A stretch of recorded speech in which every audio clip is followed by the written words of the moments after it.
Alright? Okay, Dave. Okay na kayo? Yeah. Okay. Okay.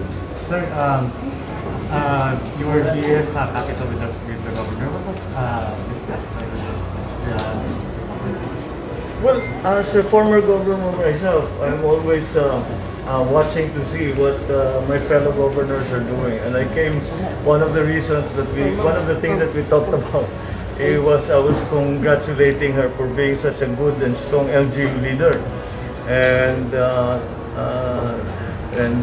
her handling of the pandemic and all of the other crises that we have been facing related to that. So if you watched us talking, nakabungis-ngis kami pareho because we were going back over all of the things that had happened in Cebu and how in the end it became advantageous to the province lahat nung ginawa ni Gov. So yeah, but this is if I'm in Cebu, I always come and visit the governor and make a courtesy call to her. It's been a long time since I last saw her, and so I'm very happy to see her again and to be able to nagchismis lang naman kami na ano yung mga balibalita, what's going to happen and all of that. Are you seeking endorsement from the governor? I'm sorry? Are you seeking endorsement from the governor?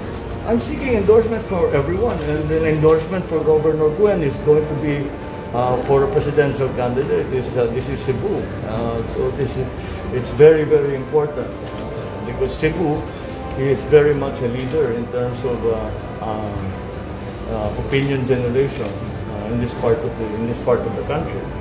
In fact, it's second only perhaps to Manila for the rest of the Philippines. So yes, it's extremely important endorsement, but that's not what we really talked about because there's still time. I know that everybody's waiting for at least November 15 when the list of candidates is final. Parang pare-pareho naman kaming lahat na kandidato at every level. Sa ngayon, ay nag-aantay lang tayo ng November 15 kasi baka may mangyari pa, mahaba pa ito. And in the last few weeks, ang daming mga development na nangyari na hindi natin inaasahan. Pero kaya lahat na nakaabang at nag-aantay at nakabantay, baka meron pang mangyari na development between now and the 15th. So yung sa 15th, siguro medyo mas alam natin yung magiging national and kahit sa local situation. Kaya yun ang nandun pa lang tayo. So I just informed consulted with the governor about my plans of what I will do in Cebu to campaign and to organize here. What is it for the Cebuanos, sir, for a Bongbong Marcos presidency? What's in it for the Cebuanos?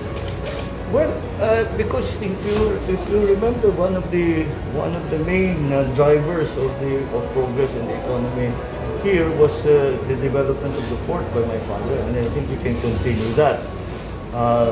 Cebu is still the economic center of the Visayas, and in some areas it's actually the economic center of the Philippines. So we must continue to develop that because what I have been preoccupied with in the last few months is trying to find the way through for the Philippines through COVID, after COVID, and the recovery of the economy. So one of what the indications are is that the big urban hubs will be the center, will be the hubs of development in the future. So Cebu being so prominent will certainly be a major part of that. So we will continue to develop Cebu with infrastructure development, and of course I think Cebu is ripe. Ang mga Cebuano have this very strong entrepreneurial spirit that we can take advantage of in making better deals with public-private sector, public-private sector sharing. Mga Cebuano have been doing this on an informal basis. Yung tinatawag na PPP, matagal nang ginagawa sa Cebu ito eh. Pero hindi tawag PPP, as a partnership. Pero yung gobyerno at saka yung private sector, marami ang nagagawa. This is a model that we can bring around the country, even to Manila, because right now parang nakalimutan yun. So that it is going to be important to have Cebu as part of the plan, because Cebu has always had an entrepreneurial tradition in all of the Philippines. So that development should be felt as soon as we can bring the economy back from the pandemic crisis. Sir, reaction lang. You're number one in most of the surveys conducted. Your reaction lang. My reaction? Well, of course, I'm pleased, and siyempre, nagpapasalamat ako sa lahat ng mga supporter natin na nagpapahayag ng kanilang suporta, ng kanilang tiwala. And I suppose that people are looking for a different kind of politics, because I hope to espouse a different kind of politics. I call it a unifying leadership, and that is something that I think is going to be important, especially now. Unifying in the sense that we have to work together, no matter what our political color is, because the crisis in front of us is much more important than politics. It's survival of our country. And leadership, because we have to have a good plan. And I think that I am slowly coming to the point where I will be able to talk in detail about what those plans are. In my view, that we will have to do to make the economy come back and better and stronger and together. Kasi nakikita na rin natin, siguro nanonood na rin kayo sa mga news sa ibang bansa, dahan-dahan umaahon na sila. Dapat nakaposisyon tayo para makasabay din tayo sa pag-ahon na yun.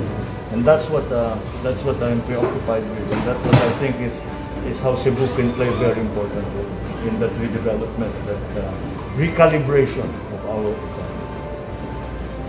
Okay. Yeah. Is that Mga good? questions? Maraming salamat po. All right. Thank you very much. Thank you. Excuse me.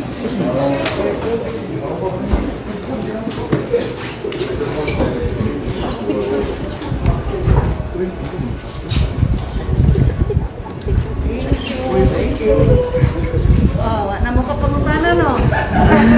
Gihurot mo, no? Gihurot ni Del. John. Give it to... Thank you. Maraming salamat. Thank you very much. Picture, John. Picture. Gunitin ito magpa-picture ko.